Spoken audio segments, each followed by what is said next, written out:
What's going on, everybody? Hope you're all having a fantastic day today. Now, today, as usual, instead of showing you guys Modern Warfare 2 gameplay over a Call of Duty topic, I'm just going to go and kick back on some classic World at War. I gotta be honest, I've been really having a good time with this game. And if you guys do want to catch me live stream any games like you're watching right here, I live stream every single day, besides Sundays, over on my Twitch channel. The link to that is down in the description of this video. But man, it's a night and day difference. It truly is a night and day difference between game to game. And it is just outstanding to hop back and play classics every once in a while. I highly suggest everybody out there, even if you have an Xbox 360 or PlayStation 3 or something of that sort, just get these classics up and try to hop into matches. It's not always as populated or, cheater free compared to playing on Plutonium or X Labs on PC, but you can still get some stuff cooking. It depends on the time of day, the actual day you're playing. Trust me, you'll eventually get into a game, and the experience is just, you probably won't want to go back. But ladies and gentlemen, I gotta say, this is pretty darn funny to me personally, because I called this a pretty decent time ago. How I personally felt that if things go wrong, even though Activision stated that there's going to be a year 2 for Modern Warfare 2, and that basically, we're going to take a year off, I still, somewhere in the back of my mind, just really thought that if things completely flopped, they would end up scrapping all of these plans and forcing out another Call of Duty title just so they can get their annual income. And oh goodness gracious, I'm just gonna flash it up here. As you can see here from Charlie Intel, Activision says there is a full annual premium release in the Call of Duty franchise launching this fall. Now, it doesn't take a rocket scientist to explain to you that a full annual release or a full annual premium release is not year 2 DLC for Modern Warfare 2. That's not a full annual premium release. What they mean is they're making another Call of Duty title. This just absolutely, in my opinion, blows in every way, shape, or form. But I did see this coming. I totally saw this coming. Activision can do and basically say whatever they want to without any consequences. Let's be real here. And realistically, they never really said that they were going to skip a premium title for 2023. The only thing they told us is that they were going to go ahead and make a year 2 DLC for Modern Warfare 2, which they might still go ahead and do. They haven't said anything that this wasn't going to be a thing. All we know now is that there will be a full annual premium release releasing this fall. But just like any other typical scummy business, they worded it in, a very specific way that, of course, for the mass majority of us, we will clear as day see that, they're basically talking about no Call of Duty game being released for year 2.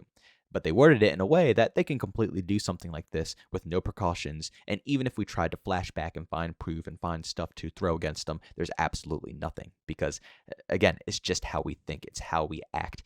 They have people who are being paid top dollar to advertise and get this stuff out to us. You have to understand this. It's all a mind game, They're paying big bucks for this crap, and they're doing it very well. But ladies and gentlemen, to me personally, as you already know, this is absolutely horrible news, and this is only going to make things just 10 trillion times worse for the Call of Duty community.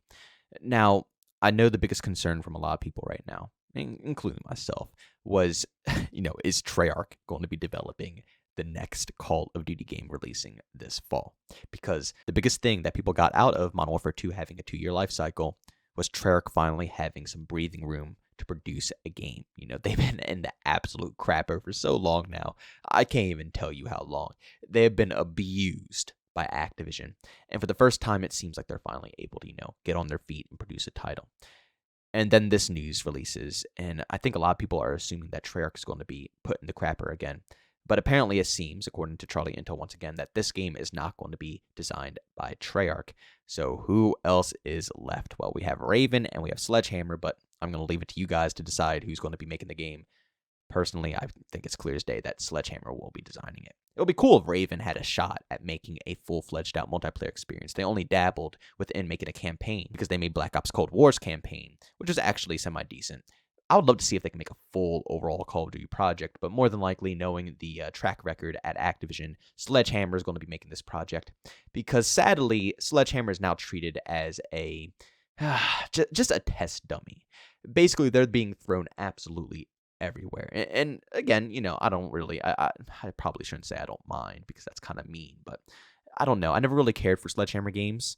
Advanced Warfare and World War II were not really my style, and there were 2 games I just completely ditched. And then Vanguard, once again, another game that I ditched. For some reason, it's only Sledgehammer titles that I ditch. I don't know why. Even when I don't like a Treyarch game or when I don't like an Infinity Ward game, I still come back. I still tuck through on the occasion. But something about a Sledgehammer game that I struggle with big time. But Vanguard, that was a placeholder game, 110%. It was Modern Warfare 2019 with a World War II skin. It was just absolutely absurd. And it seems like the next game is probably going to be the same exact thing, just with another type of reskin, because I believe Sledgehammer is going to be coming in and making the next title. But again, this isn't really the worst of the worst, because what really ticks me off about the overall situation here is that the Call of Duty community will have no breathing room to be able to relax from this title. Call of Duty players don't really take the chance to kick back. It might sound strange, but a lot of COD players, the only way they would, potentially take a break from playing COD is if Call of Duty just simply does not release. If they just simply take a full break, and that's the only way. And I personally thought that that would have been fantastic, because the Call of Duty community right now personally needs to hit the reset button. We have been going through so much crap, and it almost seems like it's just like this constant weird cycle. And when I heard that they're finally going for a 2-year game, and we're going to have, space in between, not just so Treyarch or Sledgehammer can have extra time developing, but just so we can have some extra time to digest a Call of Duty game, that would have been phenomenal. Playing these games year after year after year becomes kind of tedious. And I'll be honest, after I personally take a break and I go play different titles and I come back to COD, it really does play a lot better. It's one of those games where you have to take just some time off and just go do something else and just completely forget COD is a thing, and then hop back on casually and play a few matches and go about your business. That's just simple what Call of Duty is nowadays. It's sad because you used to be able to grind it like crazy, but you can't treat Call of Duty like that anymore. But that's where I find the most success out of Call of Duty, is doing exactly that.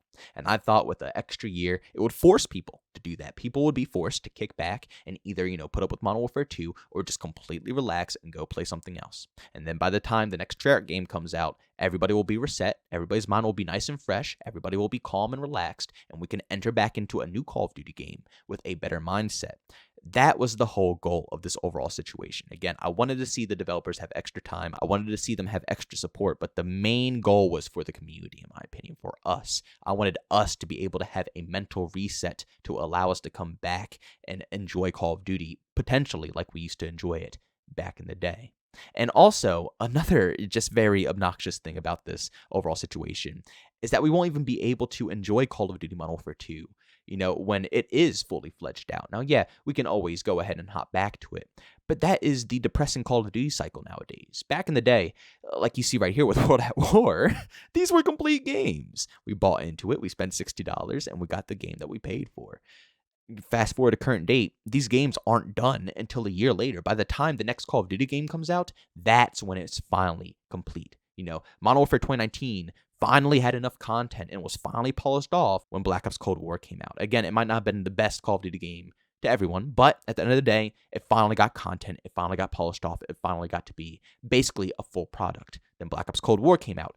Bone dry, more dry than Modern Warfare 2019. It took all year long until Vanguard came out, and then it was a complete game. Tons of content, tons of stuff to do, so on and so forth. But the point that I'm trying to make here is that we don't really get to, enjoy a complete COD game until after a year, and by then, we're burnt out. We're tired of the same crap. We're tired of, the tedious, no communication between the developers. We're tired of being abused, so we leave the game, and really, a lot of people don't get to witness what the game had, the true potential that was stacked behind it. A lot of people didn't even get to see that Cold War was actually a pretty decently fast-paced Call of Duty title until a year later. It sucks, but it is what it is. That's how Call of Duty is treated nowadays. And it's obvious as day that Modern Warfare 2 is going to fall in the exact same boat. I mean, how could it not? Anything with the live service method is going to fall into this tragic, year-long cycle of building the game up to what it should have been day one. It's always going to be like that. So once again, when I heard that they're going to, expand upon Modern Warfare 2 and make it last 2 years, I thought, you know what? Even if it's bone dry in the beginning, at least by year 2, it'll be at least, a good enough game that I can play it consistently for the full second year. And then all the content that comes, in the second year will just be, icing on top of the cake. It seems like I am completely wrong with that, because it's going the complete opposite direction. But ladies and gentlemen, do me a massive favor. Go down in the comment section and leave your opinions down below on how you feel about this overall topic. Are you disappointed that they're coming out with another Call of Duty game this year? Are you happy that they're coming out with another Call of Duty game this year? I'm curious to see what you all have to say. But ladies and gentlemen, thanks so much for checking out this video. If you enjoyed it, make sure to leave a like button. If you hate it, leave a dislike. Also, for brand new, enjoy the content, if you subscribe, hit that notification button. Also, want to chat with this dude, we do so have Twitter and Discord, both linked down in the description. And also, want to catch me live streams of video games, do it on Twitch. Link that's in the description as well. But guys, thanks so much for tuning in. See you on the next one. Peace out.